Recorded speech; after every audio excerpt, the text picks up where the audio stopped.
If you're blue and you don't know where your last breath is gonna go, don't have a fit. Try chills from the crypt. Don't forget to bring the digitalis.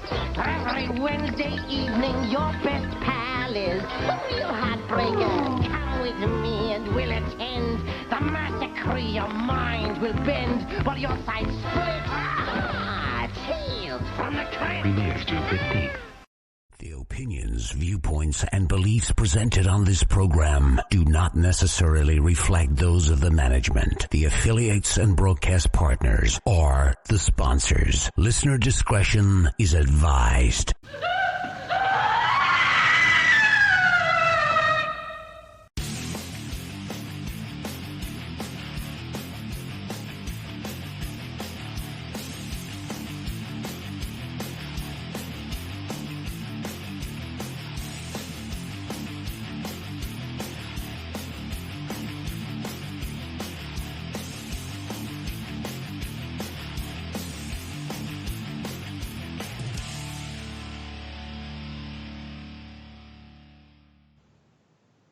And good evening, everyone, and welcome to Scarefest Radio, soon to be Scarefest Television, just to stop the confusion that we run into. It's just like when we started doing September 12th through the 15th for the Scarefest, because everybody says, oh, we didn't know anything was going on Thursday, and just as soon as we started announcing it that way, everybody goes, oh, will all the stars be there Thursday?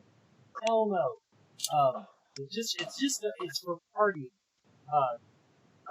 launch party, axe throwing, ghost hunt, all kinds of stuff on Thursday. Everybody, Scarefest Radio, tonight my guest is Mr.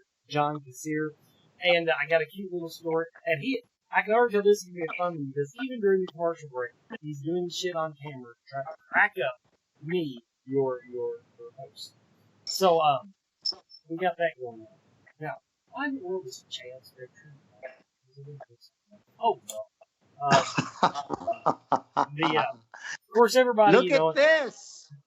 Scarefest Radio, the radio you can see. We're totally going to use that. I've already warned you.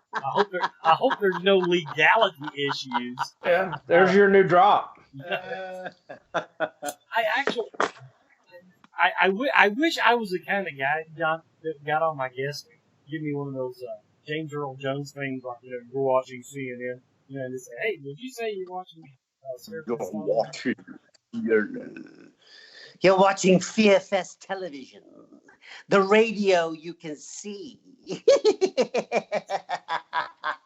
this is where it's going. Okay, now before we get into the frivolity of it, I love telling this story, John. Because now, John, you were booked at Scarefest, I think it was 2 years ago, and you had to cancel. But right before you had to cancel, you were booked on the old Scarefest radio show. So in the middle of the week, is this 2017? I was there. It was you had to cancel 1 year. Maybe a while back. Maybe Last time I was there for the 17th, yeah, because we did your local morning show in the lobby of the show. Call me Joe Biden. I fucked up half the story. The point is, I was setting up the show with you. You called me. Layla gave you my number, and you called me. And everyone, this man calls me. I'm at work, and I answer my cell phone, and he goes, "This is John Kassir." And it took me so off guard to get a call from a famous person that was just acting, you were on the phone and you were acting like we were best friends forever. And I just want to say, that shows me you're a class act, Mr. Kassir. Yeah, I'll do anything for a dime. You're on the wrong radio show then. Yeah. Let me put you in the budget. That's probably all I'm going to see, right? Well, I'll put it this way. I'll make sure, John, that you make double what I make. Fabulous. Yeah, okay. So technically you don't need money. I'm in the hole already. Now, one thing, now, we're just going to go on into your background. One thing I did not know about you, And my wife didn't know because she saw one of the scrolls that I had on one of the feeds. You, sir, were on Star Search. I was. I was on Star, and I was. Are you guys still there? Yes, we're here. Yeah. Okay, my face disappeared on my feed, so I just wanted to make sure I was still there. You just interrupt me if you're not hearing me. No, I was in an off-Broadway show about stand-up comics. I actually hadn't even done stand-up comedy professionally.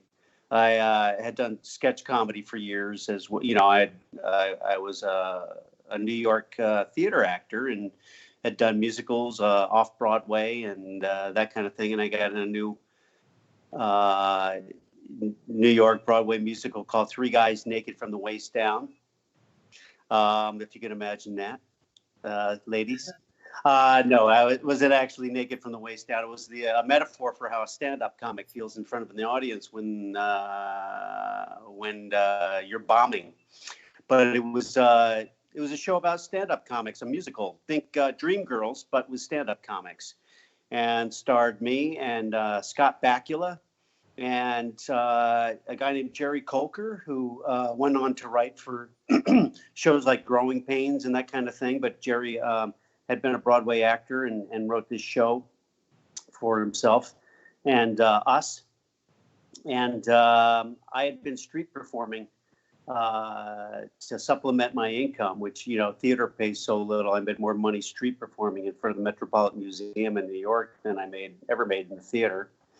And so I played this kind of Andy Kaufman type, very damaged comic, interesting character.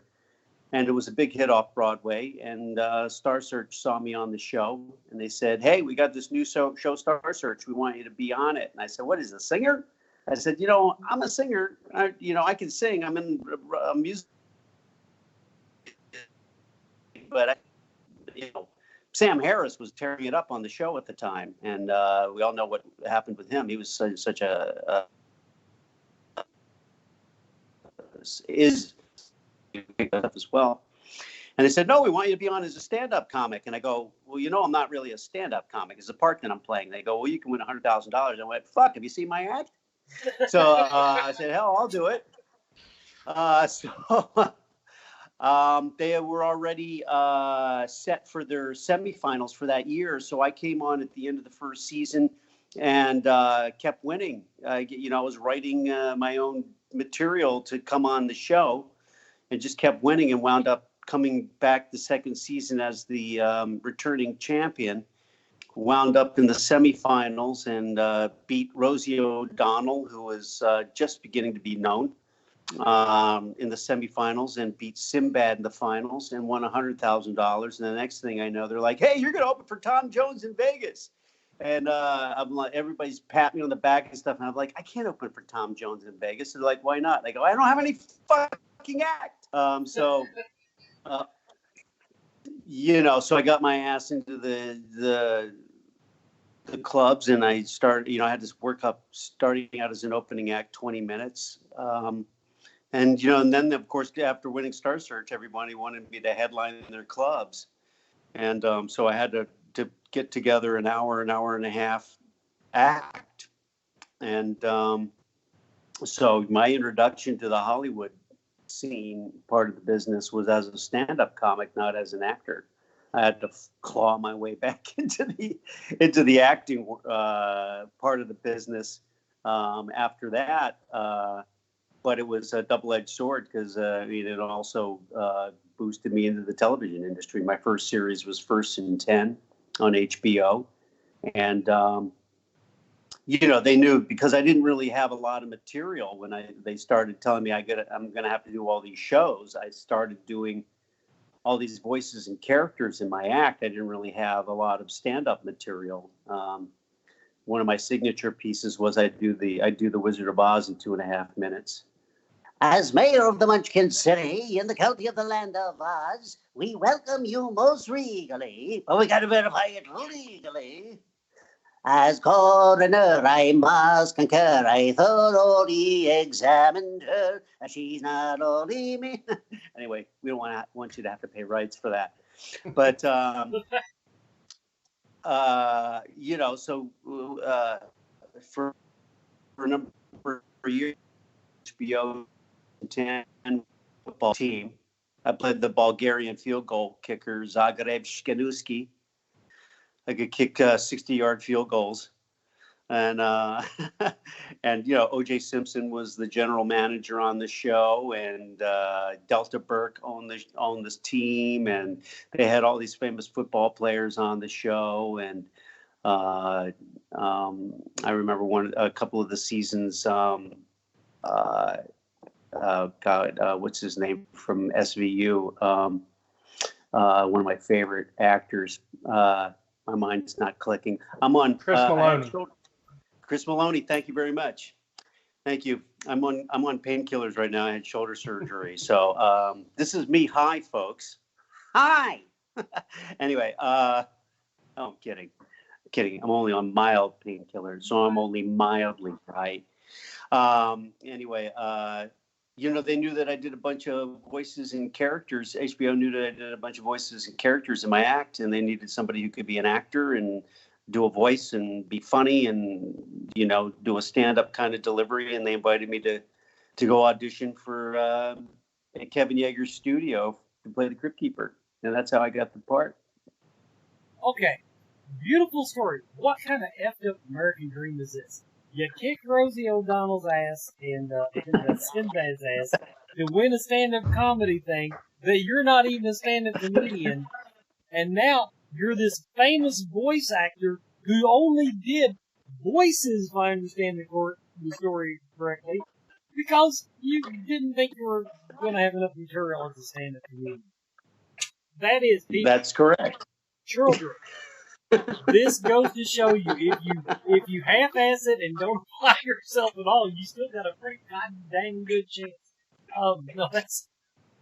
That was when it comes down to it. It was all acting. It's like I remember at age 40, I wanted to start playing golf, and my golf instructor was like, "Well, you're an actor, right?" And I said, "Yeah." He goes, "Well, act like a golfer." And all of a sudden, my golf game got better. I've been told that I should start acting like a faith healer just to heal people. I'm going to take just a quick commercial break, and then we're going to come back and turn it over to Chad. But we got to pay the bills. The Mystical Fair is Lexington, Kentucky's only monthly psychic and holistic healing arts fair, and each month the Mystical Fair offers the best in psychics, intuitives, and mediums, as well as a variety of metaphysical vendors, local artisans and crafters, and independently owned small merchants who offer unique and special items. And don't forget, lots of free seminars that you will find anywhere else. Make plans to visit the Mystical Fair on September 28th and 29th. That is a change from the September dates they had posted, but it's at 1084 Whipple Court in the Employment Solutions Building, just off of Newtown Pike in Lexington. Visit their website, mysticalfairlex.com, to learn more. Chad, over to you. It's good to talk to you, John. I have to admit that when I found out tonight I was going to be talking with you, I became starstruck. I think you've been on every TV show that I've ever cared about, starting with First and 10 and Dream On. I love those shows, and I loved your work on them. Thanks. When you talked a little bit about your voice work. By the way, Chad watched those shows because there was the first TV shows where they showed tits, just so you know. Well, it is in character. I might have been younger than I was supposed to be watching that, yeah. But I appreciated that you liked my work on it. Well, they weren't yours.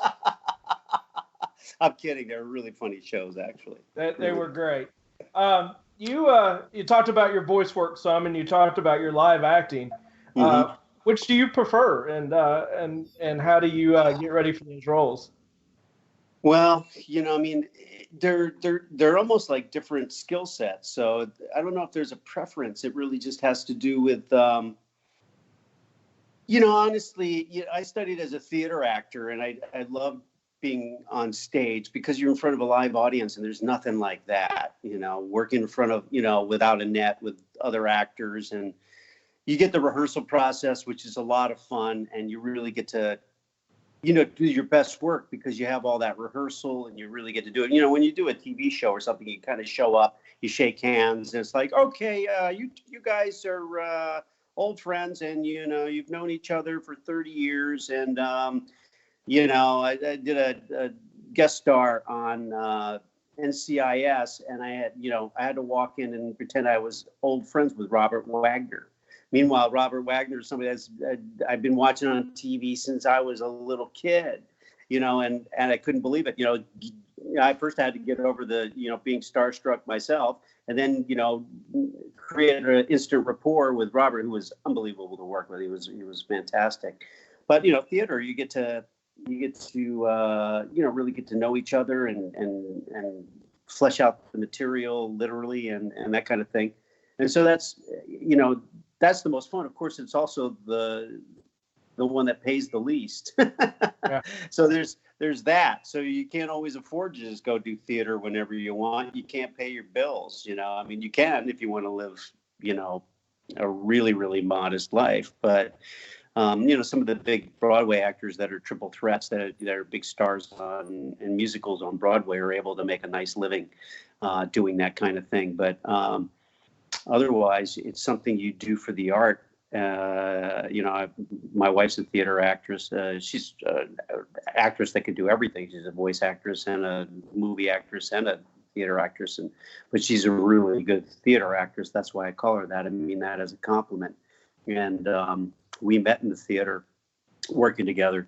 But, voiceover is a lot of fun because I get to play things that I just don't get to play on camera or on stage. I got to play Deadpool. I got to play, Elliot the Dragon in Pete's Dragon. I got to play, the Crypt Keeper. I get to play so many different, Surfer Dude Dad, Ray Rocket on Rocket Power. I mean, all these great characters that I probably would never get to play otherwise. You don't even need to be human. Plus, as the older you get, there's just less parts for you as you get older as an actor. Not that I'm that old. It's just, that's just the way it works. The younger you are, the more parts there are for you, written into scripts. So as you get older, it's great. It's, voiceover is kind of age proof. I can play little kids. I can play old people. I can play, women. I can play raccoons. I can play, whatever they throw at me. So it's kind of a cool thing. So they all have their benefits in terms of that. And that's the best I can answer that question for you. That was great. And you just mentioned Deadpool, obviously an iconic character. How much did you get to create that yourself, or how much did they want you to kind of copy the theatrical version?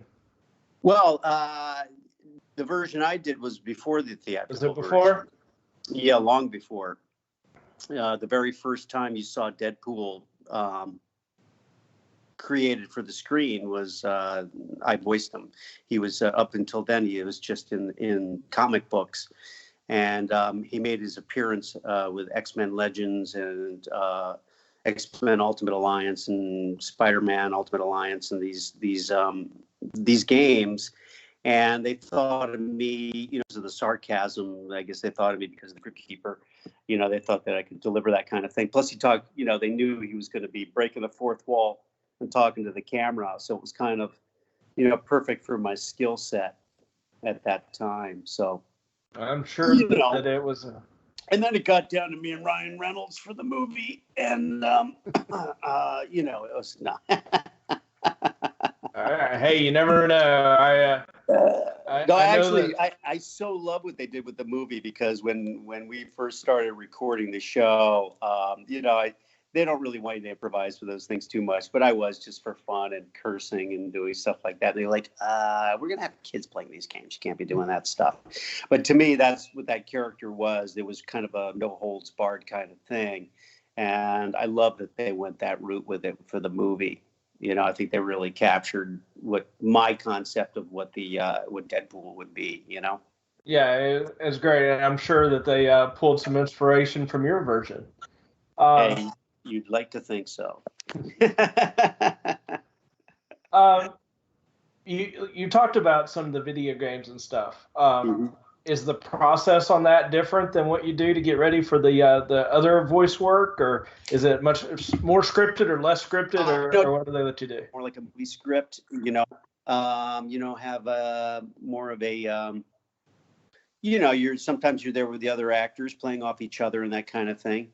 And then some of the other games are you just go line by line and give them different versions of each line. It's pretty much, you're acting in a void line by line, and it's hard work. It's not as easy as you might think. It's amazing. You work in a Batman Arkham and that kind of thing, and it's that those games are revered, and you're trying to bring what you can to some cowardly villain or whatever it is you're playing.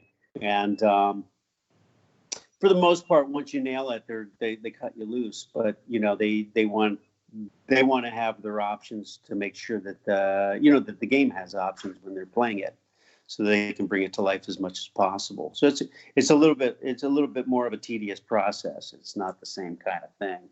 But then there are other games that were more, might have like a Raiders of the Lost Ark kind of script, and you're playing some fun character, and it's much more like doing like other kinds of animation, recording it. Yeah. Let's throw it back over to Wes for a little while. Well, everybody, you know the rules. We'll just go ahead and we're going to knock out another quick commercial break, and we'll be right back with more jobs.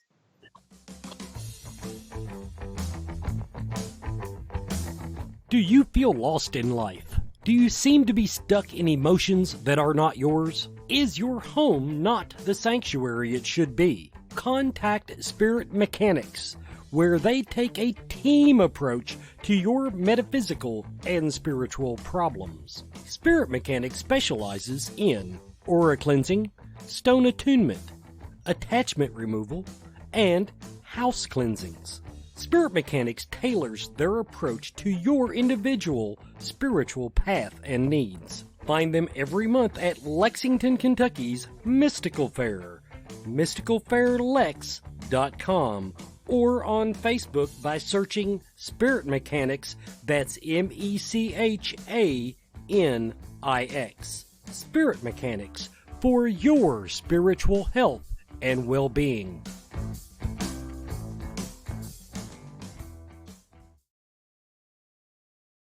Now, if you've been watching and listening to my shows for a while, you've undoubtedly heard me talk about Mark and Johnny James of Akashic Awareness in Elizabethtown, Kentucky. Akashic Awareness is a metaphysical healing and learning center, unlike any other in Kentucky. A large selection of crystals, gems, and minerals greet you the minute you walk in the door, and from that point onward, the journey is yours. We offer a great selection of metaphysical tools, state-of-the-art healing classes, and lectures. The great thing, and I have the cryptic actually staring at us, he brings in these special events during the week and on the weekends. Now this is one I'm gonna try to mess it up. Jinshin Jiu-Jitsu. And this is an ancient healing art of harmonizing the body through general touch, like acupuncture. Uses light touch for the specific areas of your body. This is coming up tomorrow, August 31st, noon till 7 p.m. Rachel Citron will be there with your massage on the 5th. There's always something going on. AkashicAwareness.com.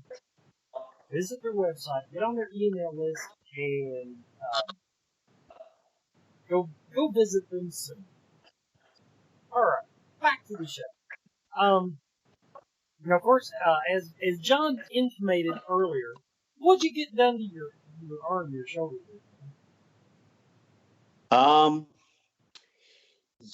Sometimes, like they told me if you do this motion too much over a long period of time, that's carpal tunnel. I know that. No, I have the whole shoulder and arm into it. It really depends on how long you got to go. Touche. Touche. I have invested yet again. No, it's years of doing stuff like Three Guys Naked from the Waist Down, through falling, street performing, and I played lacrosse. I was lacrosse, I think I tore my body up. I'm paying for it, and I had a lot of 50% tear of the bicep tendon in my right shoulder, and 80% in the rotator cuff. So I had the surgery for it. The surgery went well, but it's the healing is slow and painful. They take you to physical therapy and make you cry. Move it like this. The shoulder is a weird joint. I fear that I'm staring down the barrel of that gun. And the place that it affects me the worst, most of mine's at the but when I do conventions, when I stand there so much, shaking hands and all that, that is the most painful thing. I can work all day. Three-day weekend, shaking hands and hugging people. People come up and want hugs. Did you have to do the one-arm hug thing? Get around it?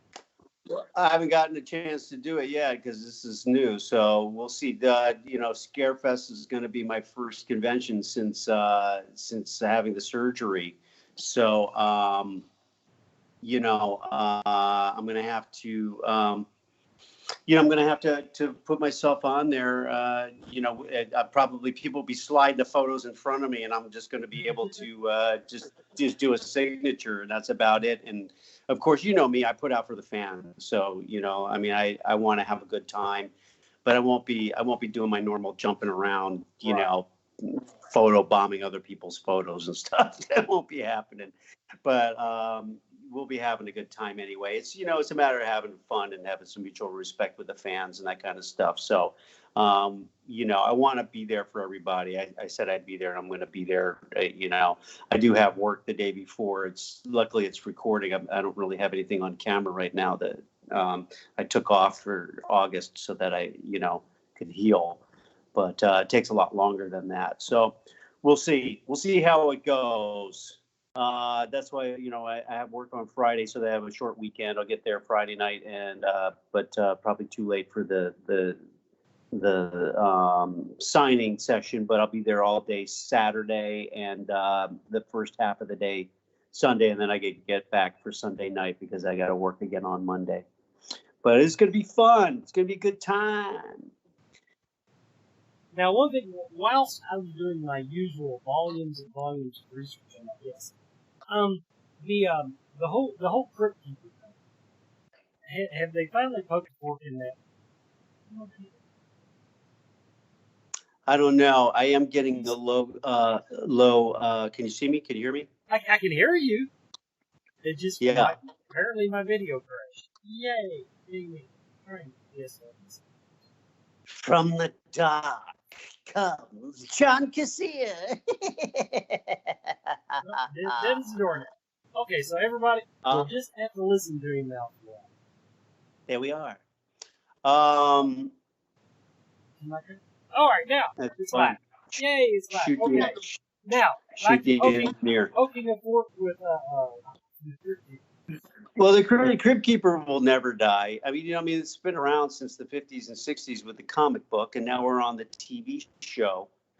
And of course, the TV show was amazing. I mean, that's what put it on the map for new generations of people who grew up, with Tales from the Crypt. It was the gateway drug to a lot of people for horror. And I'm so glad to have popped your scary. As I like to tell them. But, we're always trying to get the rights back. It's really a matter of getting the rights back from EC Comics. And, these things always involve them giving the rights back to us as opposed to somebody else. And then, and also it involves money and lawyers and being able to get it at a price where you can also afford to still make a show. It was a very expensive show to make in the first place. The all the artisans that worked on that show were the top in the field, and they did it as favors because and worked for very little money with very small budgets. But because of that, they did a lot of very creative things with the show. So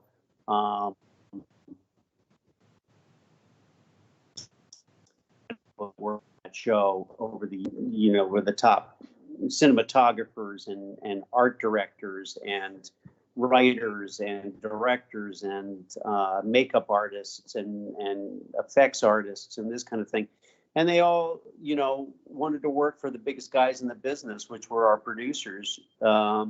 Richard Donner and Walter Hill, Bob Zemeckis, David Geiler, Joel Silver, and getting the rights back from EC Comics is what we hope to do, but there's no guarantee it'll happen. So, they always tried to make the show something that was hard to get a hold of, just like the comic books, to make it collectible. Every time they made dolls or they did any kind of memorabilia, that kind of thing, it was all, they made only a limited edition of everything because they wanted it to be the same thing for collectors. That was the feel of the comic book, and they wanted to honor that. They wanted the show to feel like the comic book. They wanted the merchandising to feel like the comic book. They wanted everything about it to feel like the comic book. So, and I thought that they were really successful with it. I collected the comic books as a kid, and I just thought it was really kind of an honor to be not only a part of it, but to be a part of this version of it.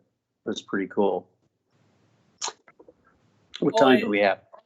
How much more time do we have? I'm only asking because I have a professional dinner engagement in a few, and I just want to make sure to get you in. So if you have, give me your best questions now. Well, I've lost No my pressure. co-host, so it's all on me now. But everybody, John warned me that he might have to bail. So anytime you want to bail, I do want to ask him at the end before we start this whole conversation, because the other part of that story is, now, to get the Crypt Keeper voice part, you actually beat.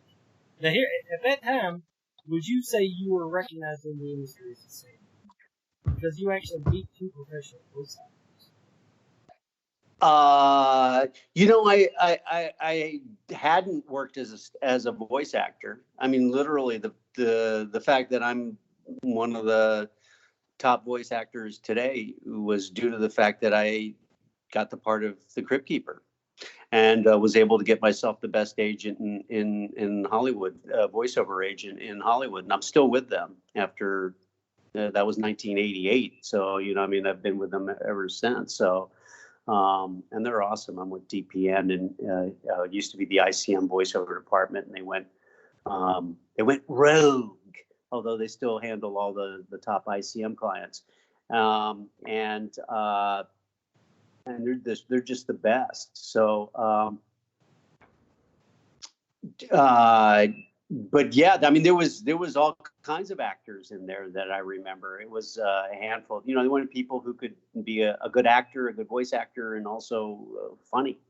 So they wanted you to bring your personality to it. But who were the voice actors you were referring to that you did? I forget the name of the one guy, but he's famous for doing the police academy. Oh, you're talking about Michael Winslow. Yeah. He was one of them, and I'm too stupid to remember who the other was. I mean, I'll put it this way.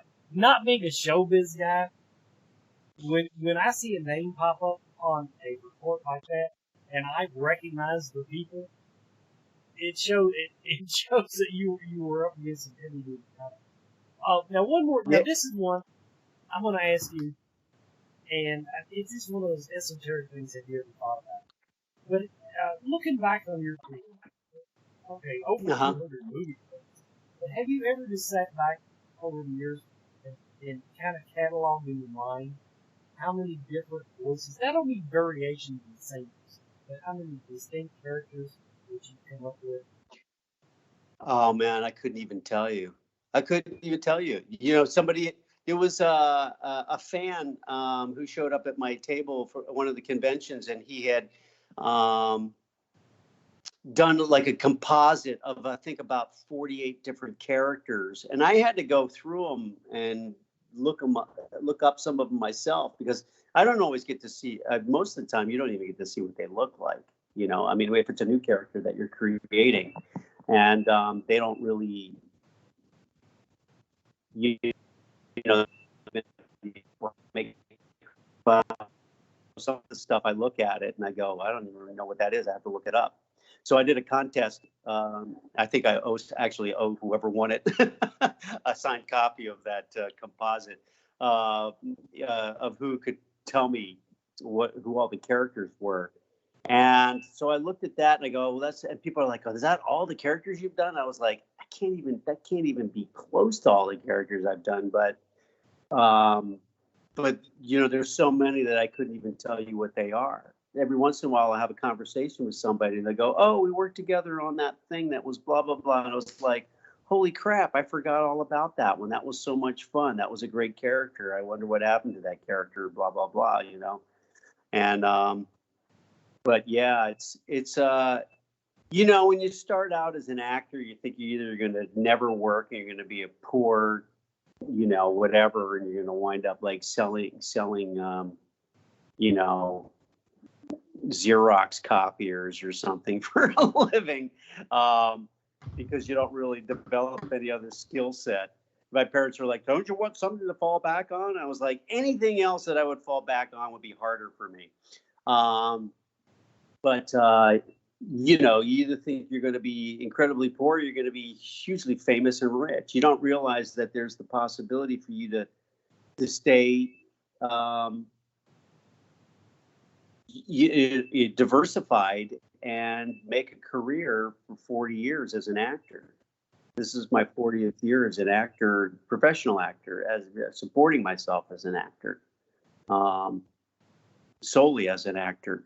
And that, to me, that's, it's a lot to be proud about. And, sometimes I wish it was a lot easier at times to just say that, I got famous fast and stayed there, but that doesn't work that way.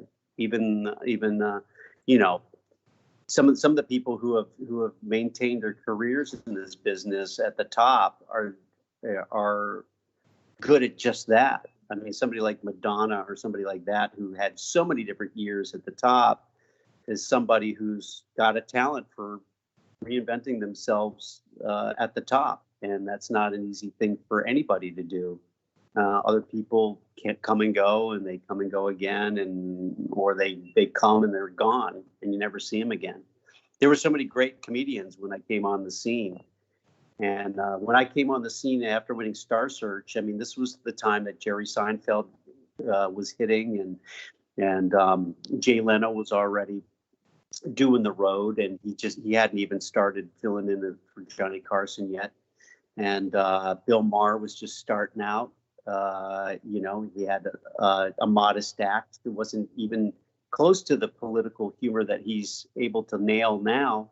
He developed so far along, and guys like Emo Phillips and Sam Kinison, and I'd go to the Improv, and because I was an actor, they'd invite me up to work out on the stage, on the Improv stage, with guys like Robin Williams and Rick Overton and Charles Flesher, and we'd all get up on stage together and make everybody laugh. And and you know how many of these guys came and went. It's I kind of felt like after winning Star Search and realizing what it was like to be famous, I kind of felt like you give somebody the power to give you everything that you ask for. They also have the power to take it all away.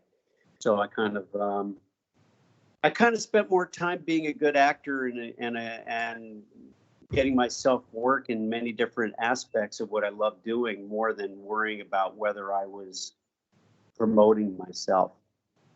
I kind of feel proud of the fact that my characters are more famous than me. I mean, that feels like I did a good job. And with that, I'll leave you. Good night. Thank you very much. I was getting ready to let you go. You've sat out 15 minutes more than I was afraid you'd be able to.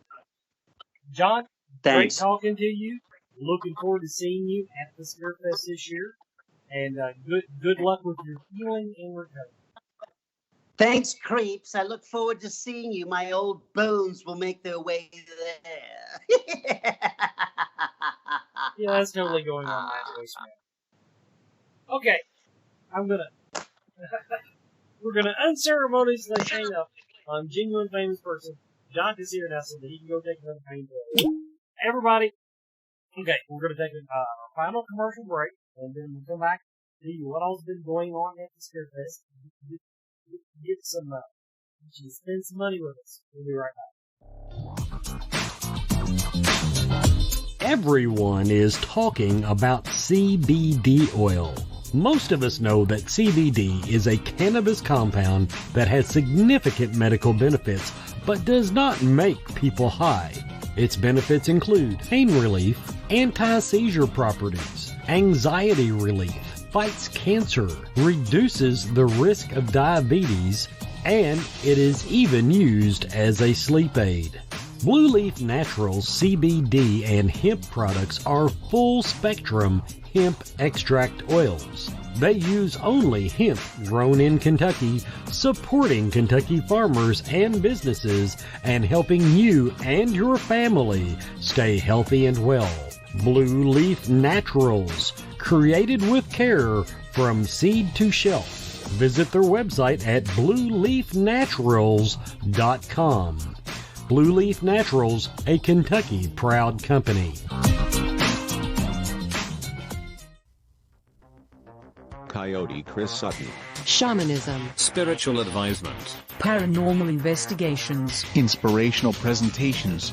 Bringing light to the darkest places for over 20 years. Go to coyotechris.com to learn more.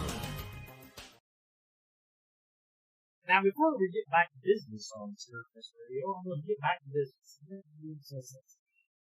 Blue Leaf Naturals, BLULEAF, naturals.com.